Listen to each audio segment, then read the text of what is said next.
President of the United States, J.D. Vance, Secretary of State, Marco Rubio, Special Envoy, Steve Witkoff, and the Executive Board Member, Jared Kushner.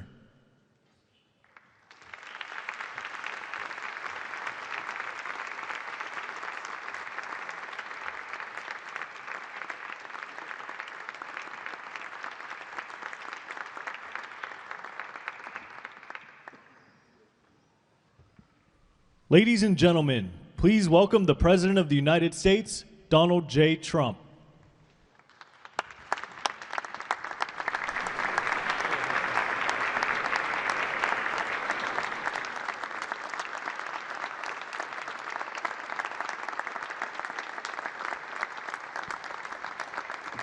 Well, thank you very much. This is a big day and lots of people watching, and especially from other countries, the leaders of, as you know, the other countries, because we have a large group of leaders, and the ones that aren't here are watching on Zoom.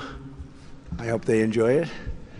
And the press, we appreciate it very much, so respectful. You've been so respectful of what we're doing. What we're doing is very simple, peace. It's called the Board of Peace, and it's all about an easy word to say, but a hard word to produce, peace.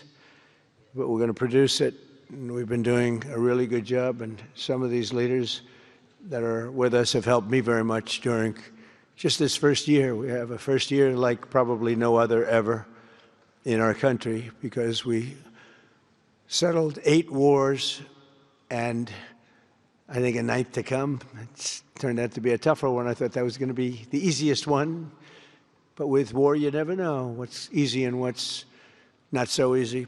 But we've had a great relationship, and I've become friendly with so many of the people. And I appreciate you being here. These are great people. These are great leaders. And the people that are watching by closed circuit and open circuit in many cases are so proud of it. They want it to be open. But they become incredible friends of mine. And, you know, we rebuilt our country in my first term, and now we're at a point that the United States has never seen before. We broke 50,000 on the Dow. They said that would take 4 years. We broke 7,000 on the S&P. They said you couldn't do that within 4 years. It would be impossible. And when I came in, they were all saying, if you could get to anywhere close to 45,000, it would be amazing achievement over 4 years. Well, we hit 50,000 in the first year, and we hit 7,000, which was actually tougher to do, according to the Wall Street geniuses. We hit 7,000 in the first year. They said it could take 4 or 5 years. They'd be very happy. It would have been a great job. We did it in 1. But we're doing a great job.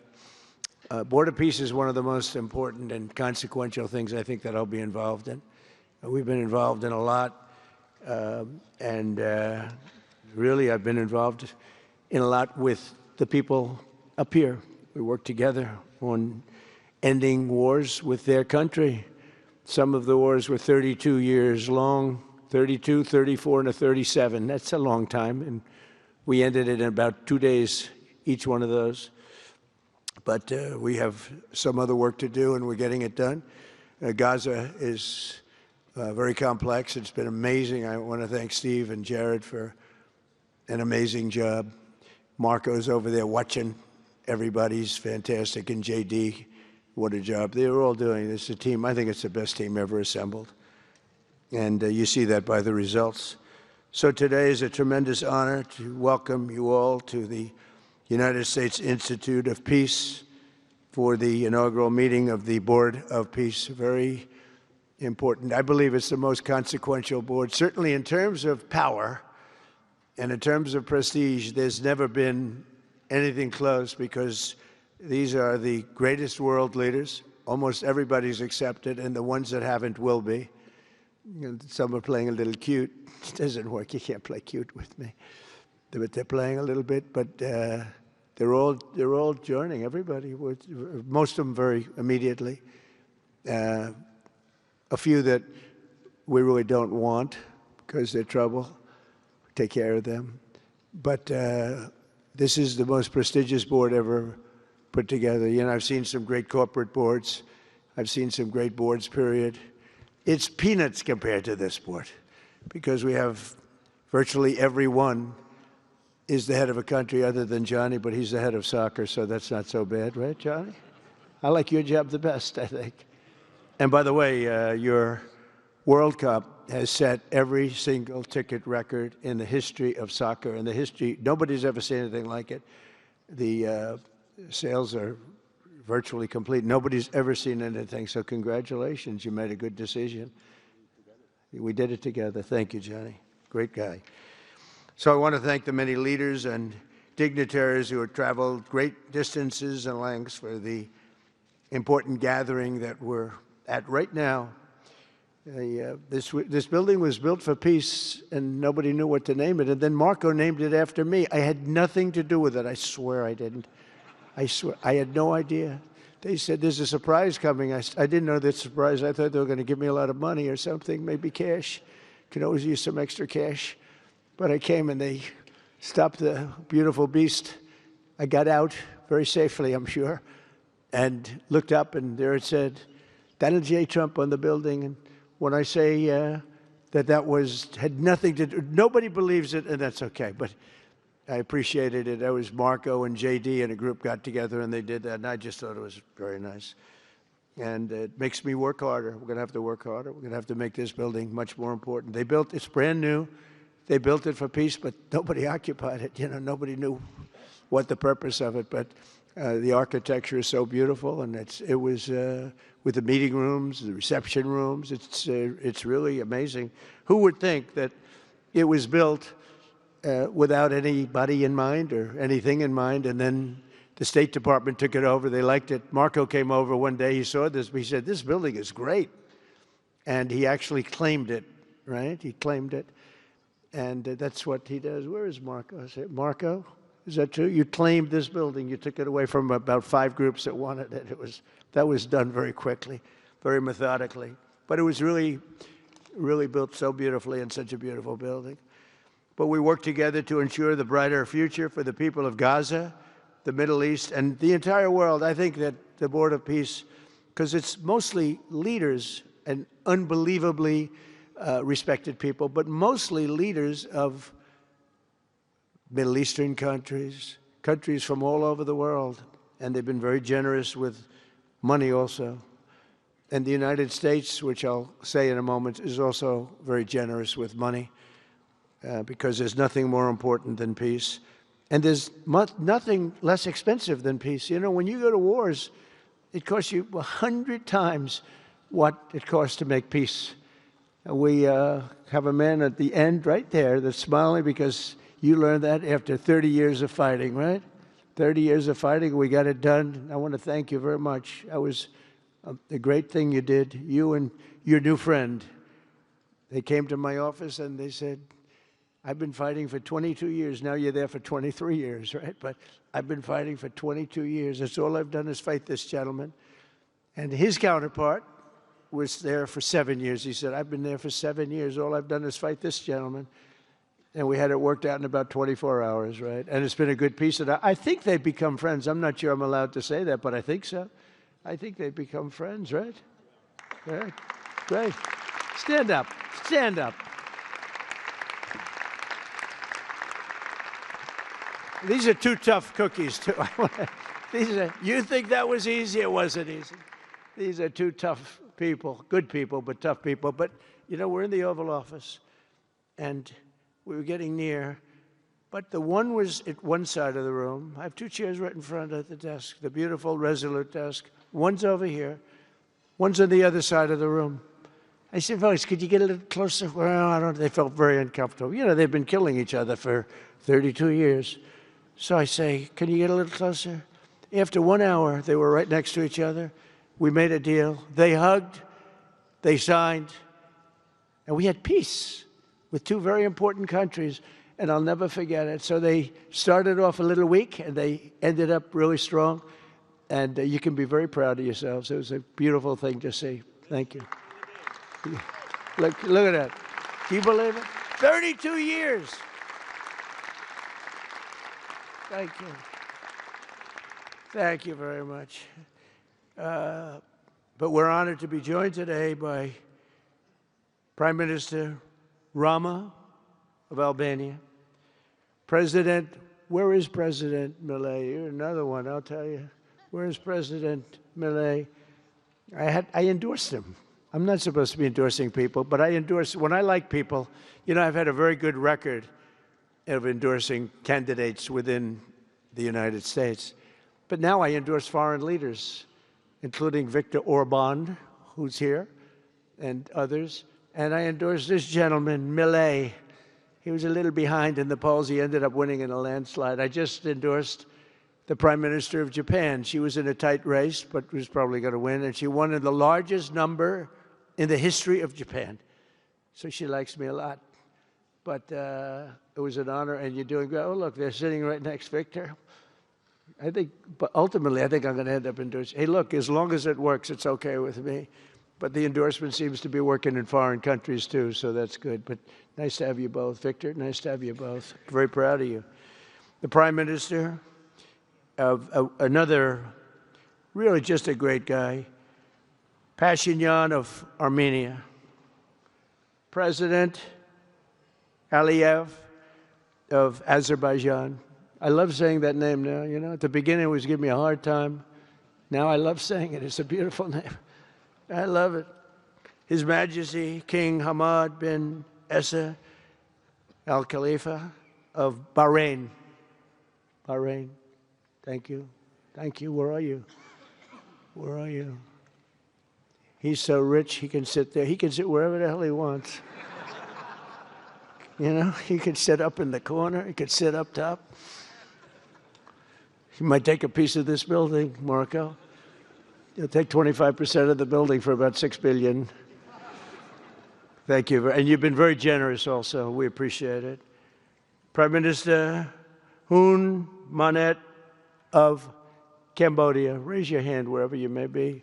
Because, yeah, hi, how are you? Congratulations. That was another one, right? We did a good job with that one.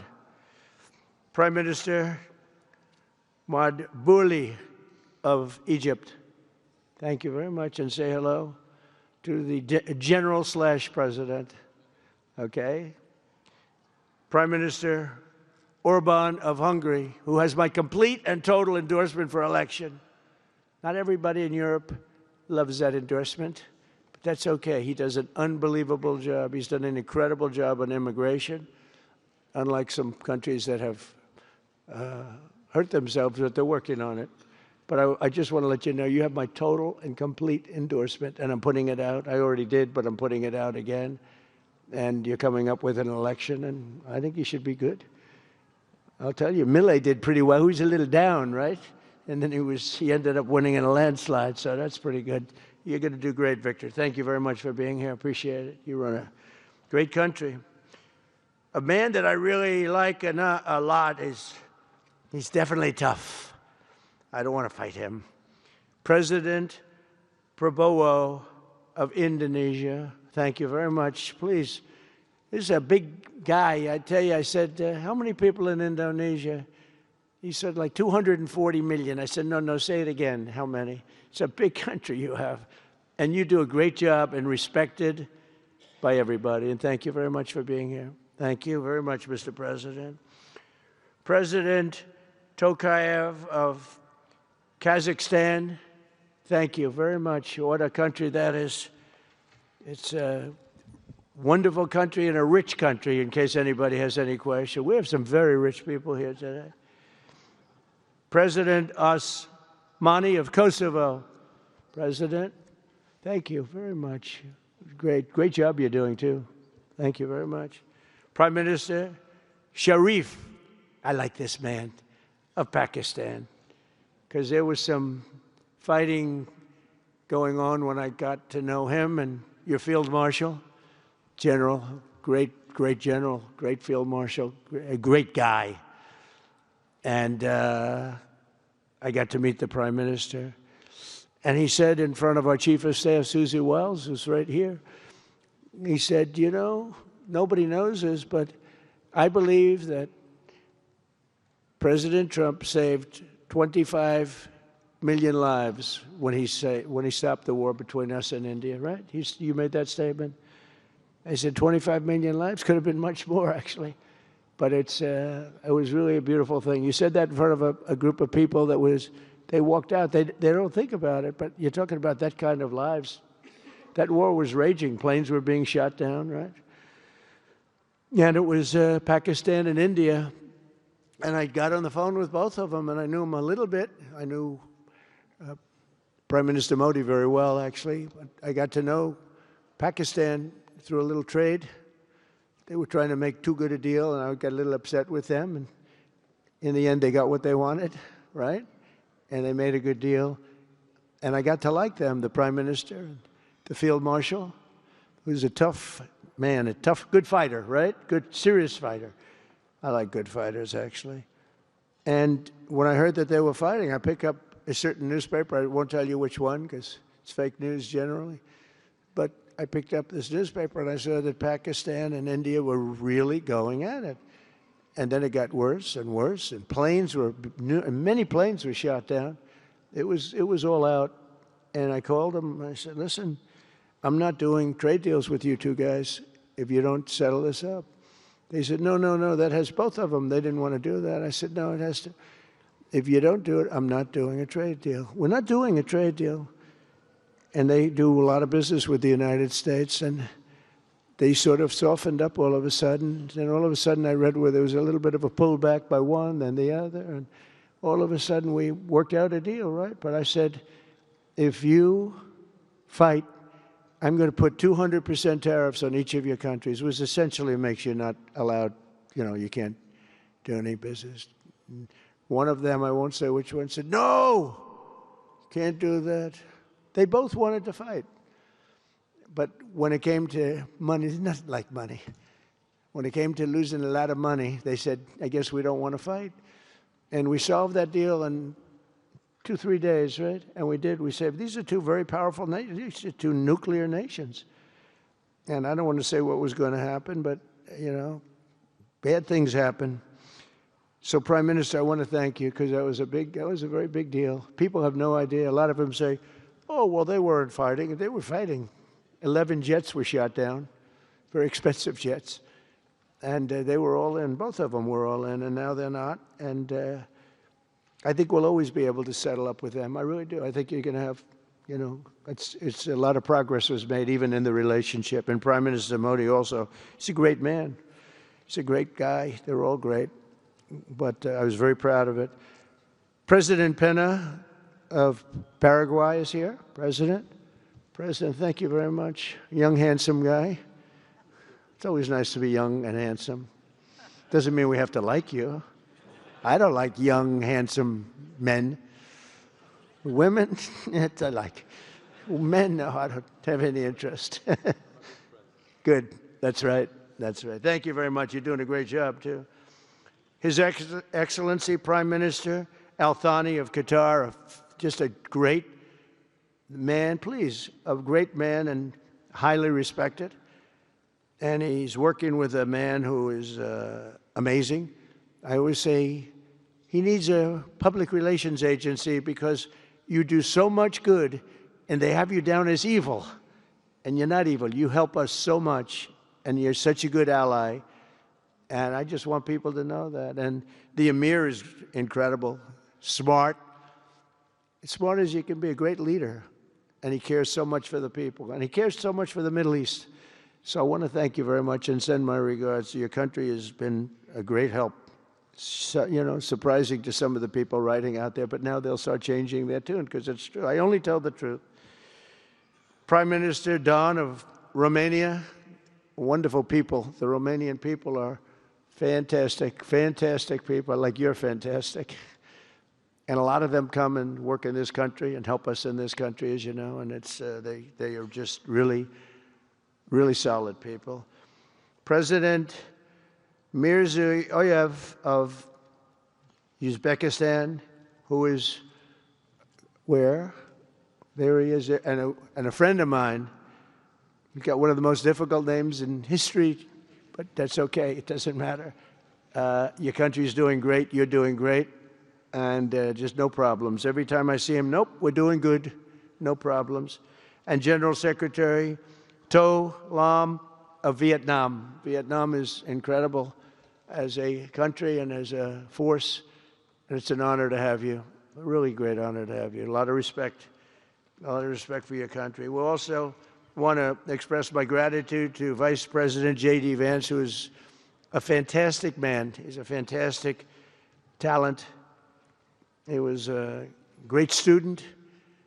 He went to one school. He graduated. You know, most people, if you watch some of the people that were at the event in Munich, they didn't graduate quickly from college. They had everything they could do. There was one young, attractive woman. She was unable to answer questions. And she didn't do so well like J.D. did in college. J.D. graduated in a 4.5-year college in 2 years. And then he went to Yale and he graduated at the top of his class, went to the military grade. But when he went to Yale, there was one person that was marginally ahead of him, so he married her. Can you believe it? He married the person that was ahead. I don't know. I always like to say J.D. was first and Usha was second, because I get a little uncomfortable when I say that. But he's been incredible. He's a brilliant guy and a great guy, and he's been my friend. All of our people, we have a fantastic group of people, our cabinet members, everybody, many of them here. But J.D.'s been great. Thank you very much. He gets a little bit tough on occasion. We've got to slow him down just a little bit on occasion. He says his mind. Now, then we have the opposite extreme. We have your friend sitting in the back. Your best friend sitting in the back is Marco. Marco does it with a velvet love, but it's a kill, right? The result is the same. They do it very differently. And Marco, you really did yourself proud 2 days ago in Munich. In fact, so proud that I almost terminated his employ because they were saying, why can't Trump do this? I do, but I say it differently. But Marco, don't do any better than you did, please. Because if you do, you're out of here. But no, I want my guys to do great. And the acclaim he's gotten and the acclaim J.D. gets is great. We have smart people. And when you see the representatives there, like Gavin Newsom, he didn't know what he was doing. They didn't even know why. He didn't know why he was there. Or AOC, she was unable to answer a simple question. And she could have said, well, I'm studying it, and I'll report back to you next week. You know, you can get away with that.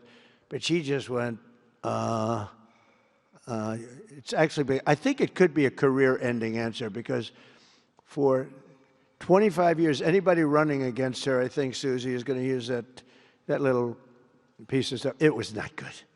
It was not good. That was not a natural.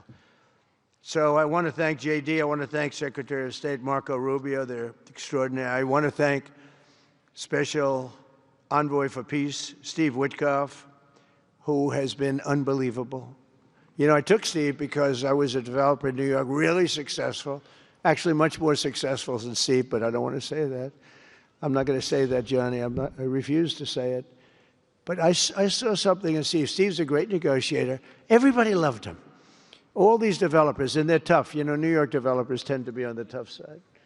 And, you know, most of them hate each other. Like a lot of the people in this room hate each other. You know, it's sort of natural, I guess. But we're bringing love back into the room like the old days. But everybody loves Steve. Every developer, the worst, most evil people, horrible human beings, actually. And they love Steve. So I remember this, and we had some conflicts, to put it mildly, in the world. And I said, Steve, how would you like to be Henry Kissinger Jr. that doesn't leak? And he said, are you a leaker, Steve? No. He didn't even know what the word meant, and it's true. I always say Henry Kissinger, who was one of the great leakers of all time, by the way, Richard Nixon said to him, Henry, who's leaking all this stuff? I don't know, Mr. President. It was Henry. It was like, these are little stories I like telling you. But Steve has been unbelievable. Everybody likes him. Ukraine loves him. Europe loves him. Russia loves him. I mean, there's nothing wrong with this. He goes to see President Putin. Didn't know Putin. I set him up a meeting to see. I said, how's Steve doing? Sir, he's still inside. Oh, that was an hour. I called back. Tell Steve to call me when he's finished. I want to find out what the hell is going on. We want to end that war. Sir, he's still inside. 3 hours, 4 hours. They were together for 4 hours, the first meeting. That's talent.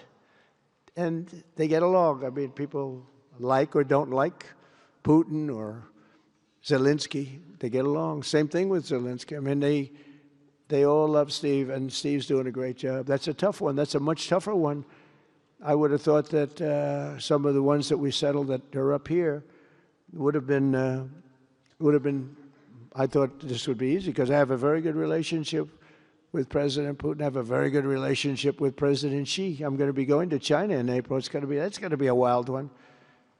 I said, but we have to put on the biggest display you've ever had in the history of China. You know, last time I went to China, President Xi, he treated me so well. He gave me a display. I never saw so many soldiers all the same height, exactly the same height within a quarter of an inch. You can do that when you have 1.4 billion people. You know, lots of shoulders. Everybody was within about 1/8 of an inch the same height. I said, if they put their helmets down, you could have played pool on the top of their heads. And it was pretty amazing. But I said, you got to top it. He said, I'll top it. We're going to top it. We're going to have a lot of the people, most of the fake news back there is going to be going. So we have, Steve has done a great job. And then a little bit later on, we brought Jared in. Jared was responsible for the Abraham Accords, which is incredible. Nobody else could have done that. A very smart guy. And we're making Jared an envoy also, envoy of peace. They're both envoys of peace. And you couldn't get two. I tell you what, I watch these two guys. I say, at least we're covered from an IQ standpoint. These two guys walk into a room. And but people like them both, you know. They're good people. And they like them both. And they've had some very good meetings. They've had some very interesting meetings having to do with, as you know, Iran is a hot spot right now. And they're meeting, and they have a good relationship with the representatives of Iran. And, you know, good talks are being had. It's proven to be, over the years, not easy to make a meaningful deal with Iran. We have to make a meaningful deal. Otherwise, bad things happen. But we have to make a meaningful deal. But they have a great relationship with the representatives of Iran. They have a great relationship with the other one that they're really working on now. Because so many of these, I mean, as an example, Kosovo, Serbia. I did that one. Could you stand up, if any of you guys are, when you're here, just stand up for a second. Kosovo, Serbia. Stand up. What a job. Thank you very much. We appreciate it. So good. And you're getting along. And when you don't get along, you'll call me, and we'll get it solved, right? We'll get it solved.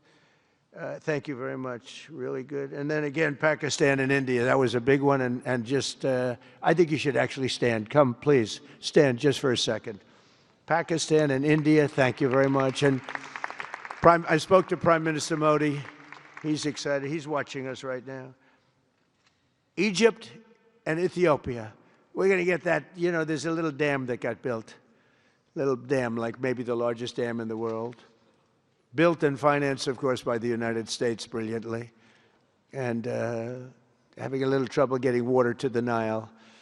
It's not, that's a tough situation, but we're going to get that solved. Armenia and Azerbaijan, we talked about. And again, thank you, fellas, very much. Great job. Great job. Thank you. Cambodia and Thailand. So incredible what you did, that you got together and it all worked out. They're watching right now on closed circuit. Thank you very much, and thank you. That was a big one, Cambodia and Thailand. These are nasty fighters, I have to tell you. These fighters are nasty. Now we talk about, you talk nasty fighter, you're nice guys compared to this. Congo and Rwanda. That was, and we've got them pretty peaceful. There's little flare-ups every once in a while. I'll get a call once a week. Sir, there's a flare-up in the Congo again. We'll get it straightened out, right, Susie? We'll get it straightened out. And Israel, as you know, with, you could say Israel in numerous countries if you want to really know the truth, but Israel and Iran, and we'll see where that goes. But when you think of Israel, we've done the biggest thing of all. We have peace in the Middle East right now. That's bigger than people said it couldn't be done. For 3,000 years, they've been talking about Middle East. They said it couldn't be done. And you look at what's happened in Gaza. And one of the keys to it was when we took those beautiful magnificent. We just ordered 22 more of them, updated model. The B-2 bombers are incredible. I never understood the B-2 bomber. I'd watch, it's a wing, and I've never quite understood that, Johnny. I'd look at it, I'd say it was beautiful, but what does it do? It carries very big bombs. And it went into Iran, and it totally decimated the nuclear potential. And when it did, when it decimated that, all of a sudden we had peace in the Middle East, because there was a black cloud hanging over the Middle East, and if that wasn't done, that cloud would have been there. And countries like Saudi Arabia, countries like Qatar, countries like, nobody could have signed. You would have had that threat. Nobody could have had, you couldn't have had peace in the Middle East. So now we may have to take it a step further, or we may not. Maybe we're going to make a deal. You're going to be finding out over the next probably 10 days. But this meeting today is proof with determined leadership, nothing is impossible. When I took office, the war in Gaza was raging with thousands of people being killed and no end in sight. Today, thanks to unrelenting diplomacy and the commitment of many of the great people in this room, we have 59 countries signed up on Gaza. Think of that. We have, it's amazing. But all the people, many, really so many in this room, the war in Gaza is over. It's over. There are little flames. Hamas has been, I think they're going to give up their weapons, which is what they promised. If they don't, it'll be, they'll be harshly met, very harshly met. They don't want that. All this stuff like they don't mind dying. They told me that's not true. Everyone said, oh, they don't mind dying. No, they don't want to die. They said, we don't want to die. People don't want to die. The ceasefire was held, and every last remaining hostage, both living and dead, has been returned back home. Think of that. That was an impossibility. And we did hundreds of hostages, but the last 20, and I always said to Steve and Jared, I said, the last 20 are going to be very tough, very, very tough. And we got them back. We got the living back, and then we only got about 16 of the dead, and we said, well, you got to get them all. You promised them all. And they dug and dug and dug. You can imagine it's a job that's brutal. And Hamas really did a lot of that work, and you got to give them credit for that. They brought the last one home a week ago, and we got all 28 of them, living and dead. The amazing thing, because I've never seen anything quite like it, the parents of the dead, they knew their boy was dead. This case, boys, all boys, men, but to the parents' boys. They knew their boy was dead. They wanted that dead body as much as if he were alive. And when they got them back, there was great sadness, but there was great joy, too. They wanted it as much as the people that got their sons back alive. But we got a lot of people before those 20, Steve, what nobody talks about. But, hundreds of people. We did a good job, and you guys did a fantastic job. I want to thank every nation that helped us achieve this monumental breakthrough, saving countless lives, and really bringing peace and bringing the concept of peace, because nobody thought peace in the Middle East. I've always heard peace in the Middle East is impossible, and it's turned out not to be. And we do have some work to do with Iran. They can't have a nuclear weapon. It's very simple. You can't have peace in the Middle East if they have a nuclear weapon. And they can't have a nuclear weapon, and they've been told that very strongly. Since the hard-won ceasefire of last October, the United States and our partners have facilitated the delivery of vast amounts of humanitarian aid, numbers that nobody's ever seen before. In November, the United Nations Security Council unanimously approved the Board of Peace. And last month in Davos, we welcomed over 24 members to this very important new organization. And we are very closely working with the United Nations. In fact, I'm going to speak to the Secretary General in a little while. He's a good man. And I've had a good relationship. Other than in my last speech, they did turn off my teleprompter. I got up there. My teleprompter didn't work. I'm sitting in front of all of you people and more. I had no teleprompter. I knew I was in trouble because I'm walking up. The teleprompters are over here. I had the most beautiful speech ready. I was all set to knock them dead. First, I had an escalator that stopped. You know that. It's going up. Boom. It's lucky my movie star first lady was in front of me because I put my hand on a certain part of her body, and I was able to stop my fall. Otherwise, because she had no trouble. I said, boy, that was a very sharp stop, Johnny. So I said, that was strange. I've been on a lot of escalators. It's never happened before. Usually it stops very slowly. This was just boom. But our first lady was right in the proper location for me. I'm waving to people, and she was holding on a little tighter. She knew what was happening. She did. She said, that's a very successful movie out right now, like #1. Can you believe this? And she's a big movie star. And I always say it's trouble because I always say there's not room in one family for 2 stars. I told her that. We can't have 2 stars in one family. So I don't know what that means, but it's not good.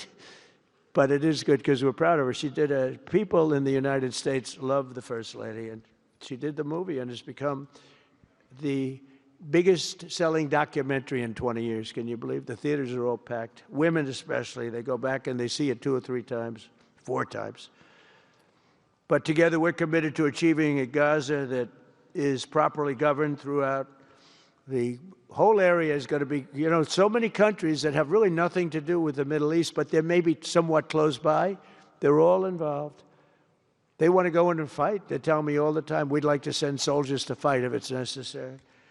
And I don't think it's going to be necessary. We have 2 countries that want to go in and do a number on Hamas. I said, I really don't think I hope it's not going to be necessary, because they made a promise, and they promised me get rid of their weapons.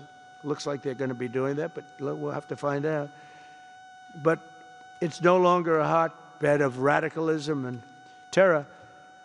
And to end that, we have today, and I'm pleased to announce that Kazakhstan, Azerbaijan, UAE, Morocco, Bahrain, Qatar, Saudi Arabia, Uzbekistan, and Kuwait have all contributed more than $7 billion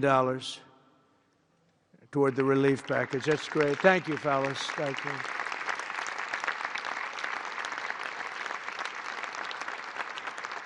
And many more are contributing too. So the numbers are, this just started. This is our first meeting. But every dollar spent is an investment in stability and the hope of new and harmonious. It's a region that's so important. It's so vibrant. It's so incredible. The people are so incredible, but we want to have a harmonious Middle East. The Middle East is amazing. So many friends in the Middle East. They're so smart. Sometimes they're too energetic. That's a lot of people aren't energetic. Sometimes they're a little bit too energetic. These are great people. The world is now waiting on Hamas, and that's taking place. And it's the only thing that's right now standing in the way. We have Lebanon with certain things that we're working on that are very important. We have to solve the problem of Lebanon, but it's relatively small in terms of what's been done. And again, the key was getting rid of the nuclear potential, because Iran would have had a nuclear weapon based on everything we found out since within 1 month. We can't let that happen. So many of our friends in Europe are attending today, and we're eager to have them become full members. They all want to become full members, and we've had a great response from Europe. And Europe is, it's where I come from, where so many people come from that are in the United States. But we have a great relationship with Europe. We have a great head of NATO. He is a fantastic man, and he's doing a great job, really great job. I'm excited to announce that Norway has agreed to host an event bringing together the Board of Peace. Oh, I thought when I saw this note, I'm excited to announce that Norway, I thought they were going to say that they're giving me the Nobel Prize. Oh, this is less exciting. Oh, it says, I'm excited to announce that Norway, and I'm saying, oh, great, I'm getting the Nobel Prize, finally. Finally, they got it right. But I don't care. I don't care about Nobel Prize. I care about saving lives, just so you understand. We play and we all, do what we have to do. I only have one thing. I don't want to see people killed from parts of the world that are very far away from the United States. And if I have an ability to turn off wars, I want to use that ability, because it's people. Millions of people. It's like the Prime Minister said, 25 million people maybe. And that's a small number compared to what it could have been if you really think about it, right? No, I want to save lives, and I don't care about prizes. In the UN Office for Coordination of Humanitarian Assistance is raising $2 billion for the support of Gaza. Additionally, Japan has just committed to host an aid fundraiser, which would be a very big one. It's already successful. We know some of the numbers that are being talked about, which will be attended by other nations in the region, including South Korea, the Philippines, Singapore, and others.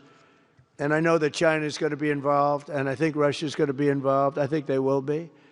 I want to have everybody, get all sides, because it doesn't help when you have all sides with one ideology. You have to have everybody together for this. I'm also pleased to announce that FIFA will be helping to raise a total of $75 million for projects in Gaza. And I think they're soccer related, where you're doing fields and you're getting the greatest stars in the world to go there.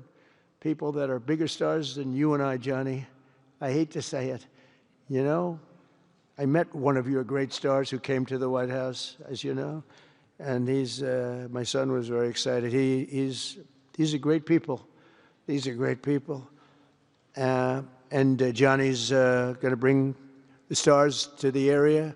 And they're really known. People in Gaza know every one of them, right? You know? So it's really something. And we'll soon be detailing the announcement. And if I can I'll get over there with you. I want to thank Johnny and FIFA for all of the wonderful things they did and are doing. They gave me their first Peace Prize. They gave me a Peace Prize. I think they saw that I got screwed by Norway, and they said, let's give him a Peace Prize. I mean, very good. Thank you, Johnny. I appreciate it. Johnny's very smart. He's very, very smart. The nations represented here today, just in closing, are not just contributing money. Some are also pledging personnel to help preserve the ceasefire and secure a very enduring peace. We have to have enduring peace. Having peace, knowing it's going to blow up in 2 weeks, doesn't mean anything. In particular, Indonesia, thank you very much, Indonesia. It's a great country. Thank you very much. Look at that man. Look how tough he is. You think it's easy dealing with him? Look at that face. You are a tough cookie.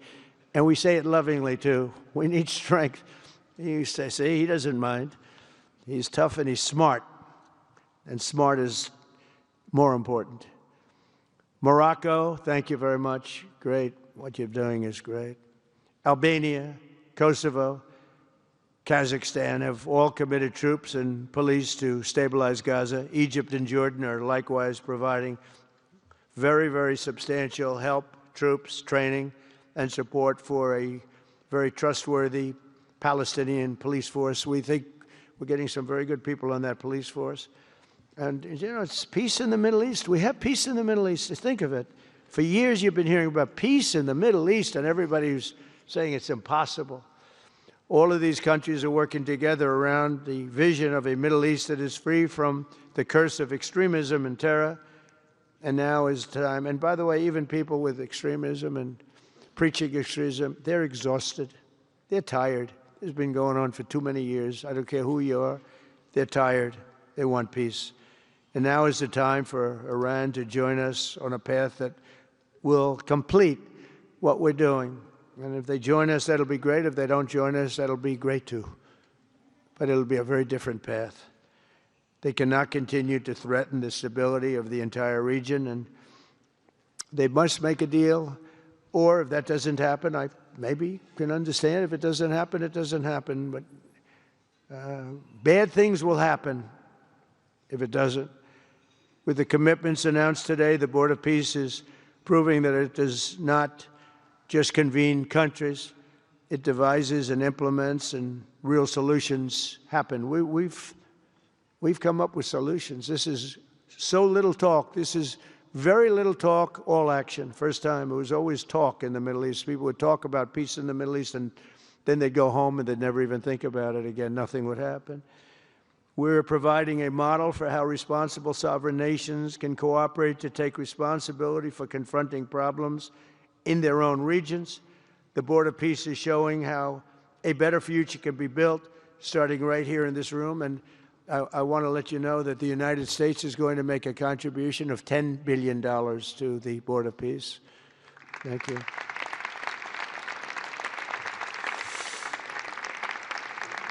And we've had great support for that number. And that number is a very small number when you look at that compared to the cost of war.